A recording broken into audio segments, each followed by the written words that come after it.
Si vous nous rejoignez, vous êtes sur Media Business Télévision. Mesdames et messieurs, bonsoir et bienvenue dans cette grande édition du 27 septembre 2022, dont voici les principaux titres. La ministre des Mines était dans la province du Haut-Uélé récemment pour la mise en place des animateurs de l'organisme spécialisé chargé de gestion de la D 0,3% minimum de chiffre d'affaires pour contribution au projet de développement. Et ensuite, vous verrez le ministre de la Santé publique, Hygiène et Prévention, Dr Jean-Jacques Mbungani, a déclaré ce mardi 27 septembre 2022 la fin d'épidémie de la maladie à virus Ebola dans la province du Nord Kivu, zone de santé des Béni. Et ensuite, vous verrez aussi le cardinal Fridolin Ambongo revient d'une mission pastorale de réconfort à la population de Kwamouth et ses environs. Durant 4 jours, le cardinal Aïe a rencontré les fidèles catholiques de ces coins du pays victimes des actes de barbarie de personnes mal intentionnées pour les prélats de Kinshasa.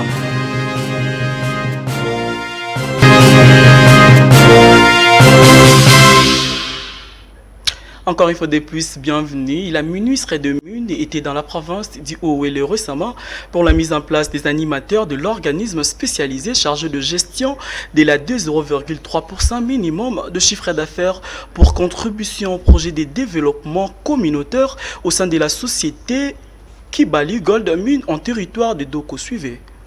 Pour boucler sa tournée dans les provinces minières, la ministre de Mines, Antoinette Samba Kalambaye, s'est rendue dans la province du Haut-Uélé pour la mise en place des animateurs de l'organisme spécialisé chargé de gestion des 0,3% minimum de chiffre d'affaires pour contribution au projet de développement communautaire au sein de la société Kibali Gold Mines sur le territoire de Doko.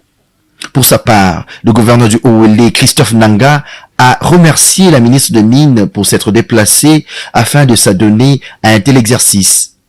Il a par ailleurs félicité la société Kibali Gold Mines qui s'active dans la promotion du développement communautaire. Le représentant du ministre des Affaires sociales, Action humanitaire et Solidarité nationale, Antoine Kapambou, a, au nom de Modeste Mutinga Mutuishai, réitéré sa demande de considérer que le programme d'urgence impliquant le développement communautaire est inscrit dans le plan national du développement 2019-2023 du gouvernement pour servir de référence à toute initiative de développement communautaire. La patronne de Mines a quant à elle exprimé ses hommages le plus déférents au premier citoyen de la République, Félix-Antoine Tshisekedi Tshilombo, qui a mis l'accent sur des projets de développement en faveur de la population. Elle a remercié le Premier ministre Sama Lukonde qui s'emploie avec le gouvernement à matérialiser ce programme de développement. Elle a aussi conscientisé les animateurs sur cette lourde tâche tout en les invitant à aiguiser leur sens de responsabilité.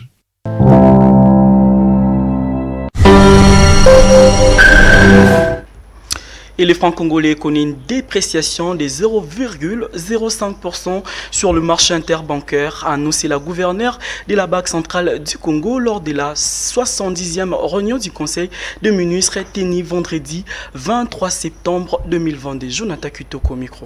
La 70e réunion des conseils des ministres tenue vendredi 23 septembre en vidéoconférence par le Premier ministre Jean-Michel Sama Lukonde, le gouverneur de la Banque centrale du Congo, Malango Kabedi Mbouyi, a présenté synthétiquement la conjoncture économique du pays. Dans ce rapport sur l'évolution de la situation récente sur le marché d'échange ainsi que des biens et services, elle a indiqué que selon les prévisions du FMI, la croissance mondiale devrait ralentir passant de 6,1% en 2021 à 3,2% l'année en cours. Cette révision à la baisse, dit-elle, reflète la fragilité de la conjoncture économique en Chine et aux États-Unis d'Amérique. En revanche, dans les contextes intérieurs, la gouverneure de la Banque centrale du Congo a fait savoir que les cadres macroéconomiques de la République démocratique du Congo reste relativement stable, reflétant la poursuite de la coordination des actions au niveau de la politique budgétaire et de la politique monétaire. À l'encore, au cours de la semaine sous révision,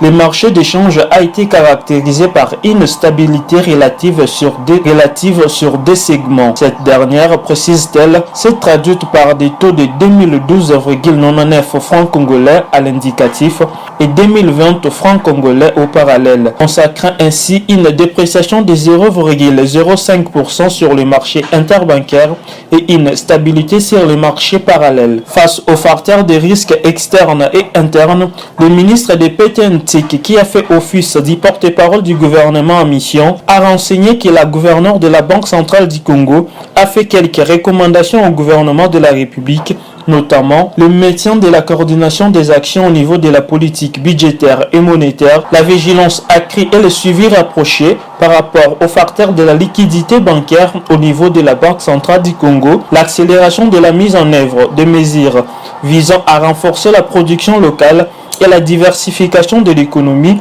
ainsi que l'exécution continue des réformes structurelles retenues dans le cadre du programme économique du gouvernement appuyé par la facilité élargie des crédits FEC avec les Fonds monétaires internationaux FMI. Après la présentation du rapport sur l'évolution de la situation récente sur le marché d'échange ainsi que des biens et services, le gouvernement de la République a pris acte de ces rapports.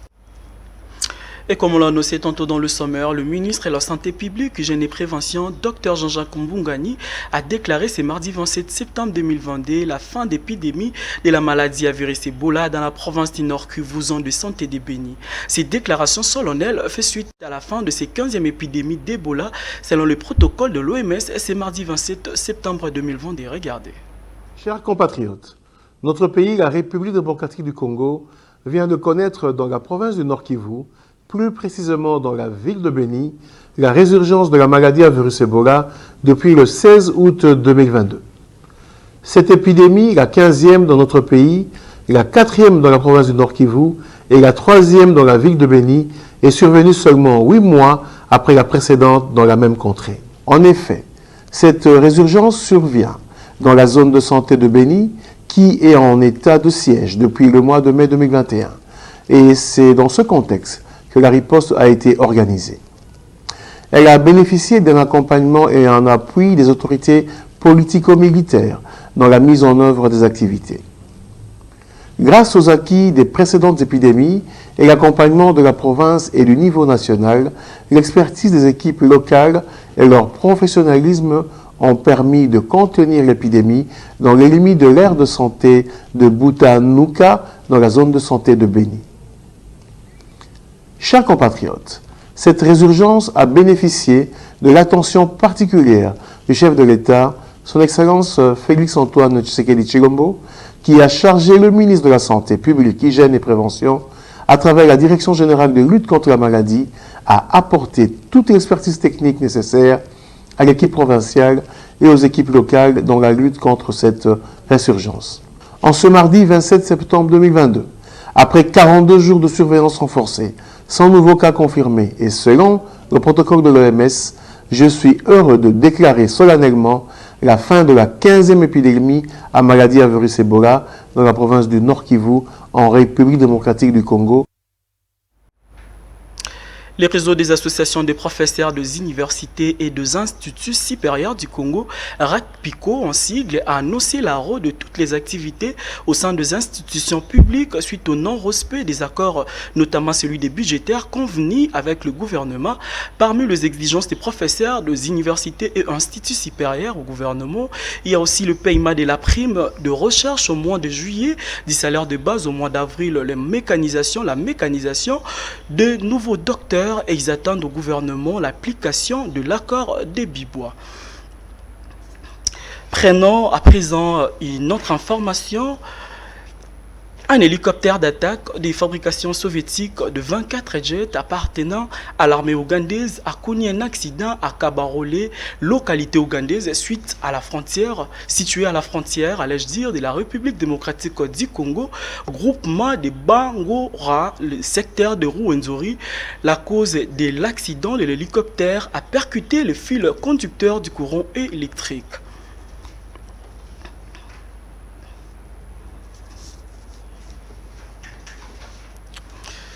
Le cardinal Fridolin Mbongo revient d'une mission pastorale de réconfort à la population de Kwamouth et ses environs. Durant 4 jours, le cardinal a a y raconté le fidèle catholique de ces coins du pays, victime des actes barbares des personnes mal intentionnées pour le relais de Kinshasa. Il est urgent que les autorités du pays trouvent la solution à ces problèmes car l'insécurité est à la portée de la capitale de Kinshasa. Ma visite à cette communauté a été un moment de grand réconfort moral, spirituel pour un peuple qui souffre, un peuple qui, depuis ces événements, a le sentiment d'être en péril, d'être abandonné. Les activités économiques sont pratiquement paralysées et c'est clair que l'autorité du pays doit faire quelque chose pour que cette situation puisse se débloquer. Parce que ça peut avoir des conséquences au-delà de ce que nous entendons. N'oublions pas que Kwamouth, c'est la porte d'entrée de Kinshasa, tout ce qui est navigation sur le fleuve.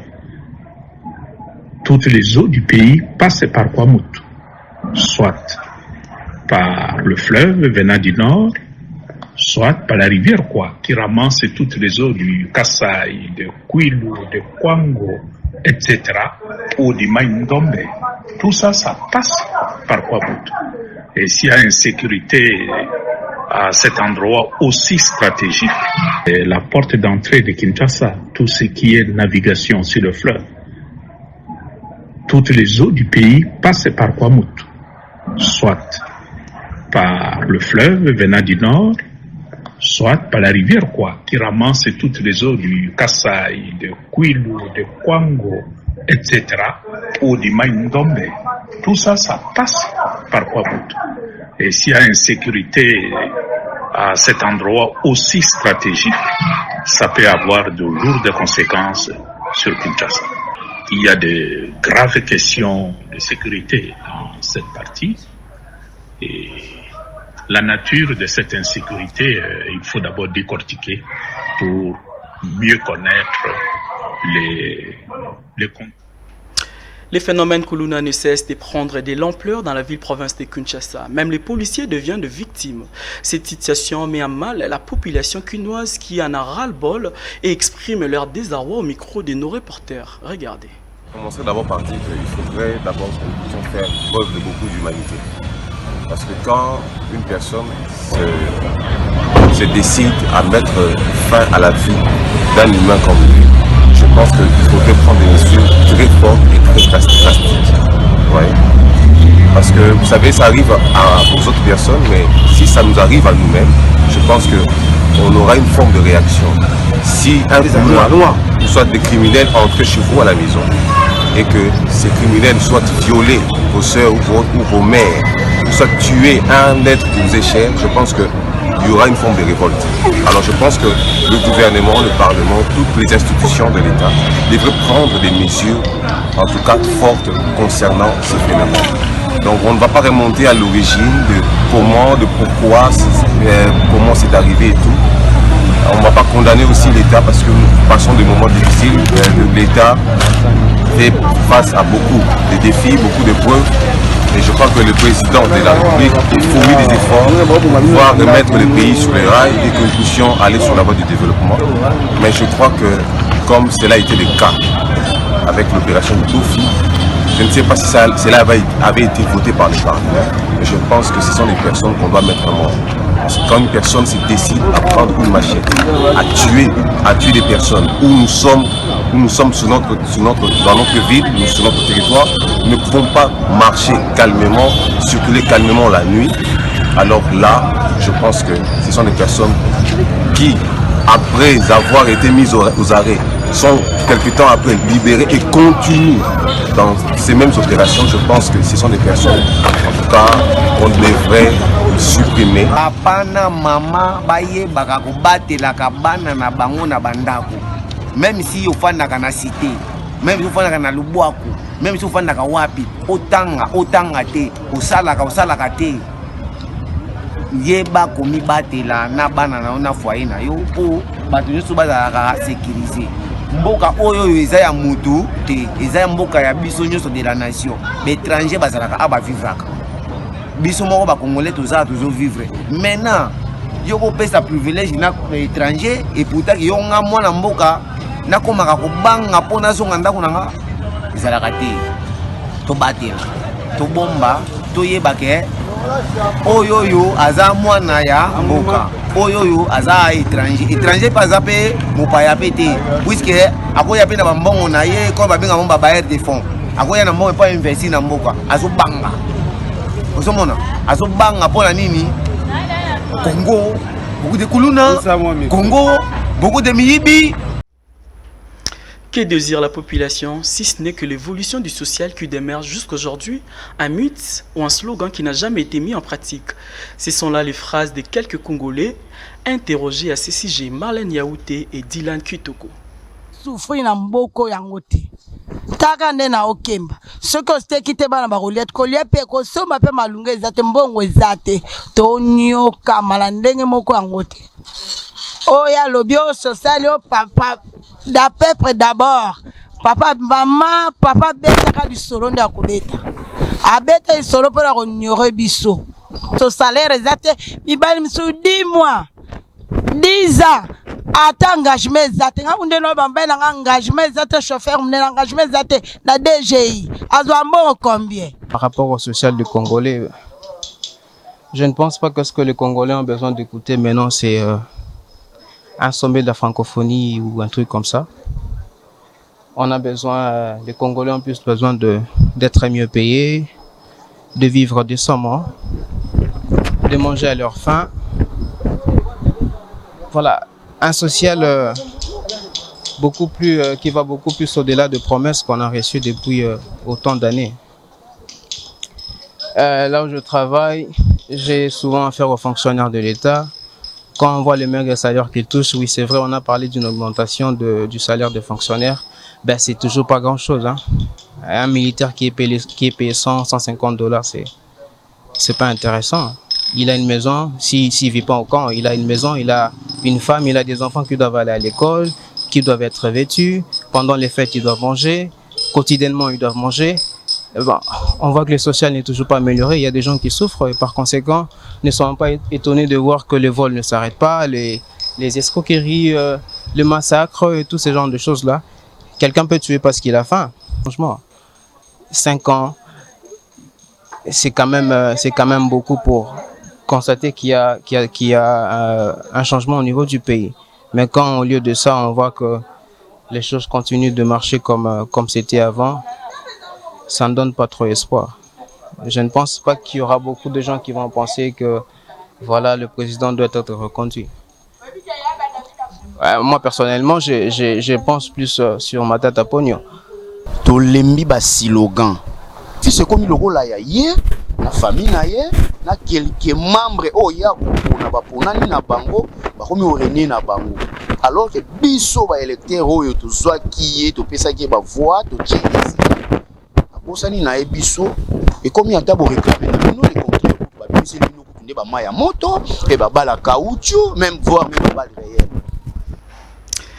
Les familles Mbemba et Linjanja ont la profonde douleur d'annoncer aux amis et connaissances le décès de leur père et beau-père Bemba Ndofusu Philippe, ancien cadre de l'Institut supérieur à la sécurité de Kwilungongo. Décès survenu à Kinshasa le jeudi 22 septembre 2022 au centre médical Stratégos. Le programme des décès est présent de la manière suivante. Jeudi 29 septembre 2022, veillée mortuaire à la salle de fête Ténésia, 6 avenue Équateur, référence pharmacie du Vélodrome, commune de Kintambo. Vendredi 30 septembre 2022, levée du corps de la morgue de l'hôpital du Cinquantenaire à partir de 8h30. Messe de suffrage à la paroisse Saint-François des Salles de Kintambo à 9h30. Départ pour l'enterrement au cimetière Chemin du Paradis de Mitendi. En attendant le recueillement en mémoire du défunt se tient à la résidence familiale 6 avenue Bangala, numéro 24 à Kintambo, référence agence de régie des eaux Kintambo. Le président communiqué tient lieu de faire part. Encore cette page rose, la famille Média Business Télévision souhaite un heureux anniversaire à Grace Chakou, directrice des infos, tout comme le Rose Fleuriste. Chaque année, nous te souhaitons une merveilleuse journée de fête colorée et parfumée de joie. Soyez bénis et fructueux anniversaire à vous, Madame Grace Chakou.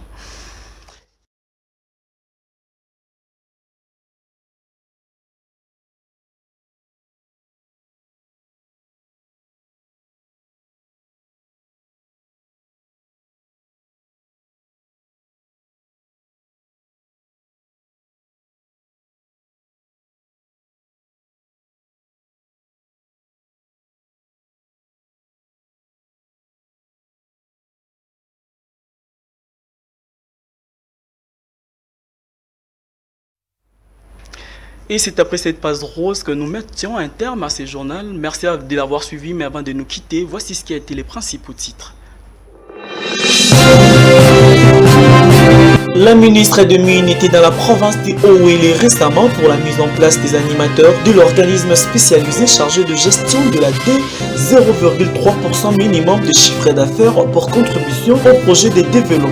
Et ensuite, vous verrez le ministre de la Santé publique, Hygiène et Prévention, Dr Jean-Jacques Mbungani, a déclaré ce mardi 27 septembre 2022 la fin d'épidémie de la maladie à virus Ebola dans la province du Nord Kivu, zone de santé des Béni. Et ensuite, vous verrez aussi le cardinal Fridolin Ambongo revient d'une mission pastorale de réconfort à la population de Kwamouth et ses environs. Durant 4 jours, le cardinal Aïe a rencontré les fidèles catholiques de ces coins du pays victimes des actes de barbarie de personnes mal intentionnées pour les prélats de Kinshasa.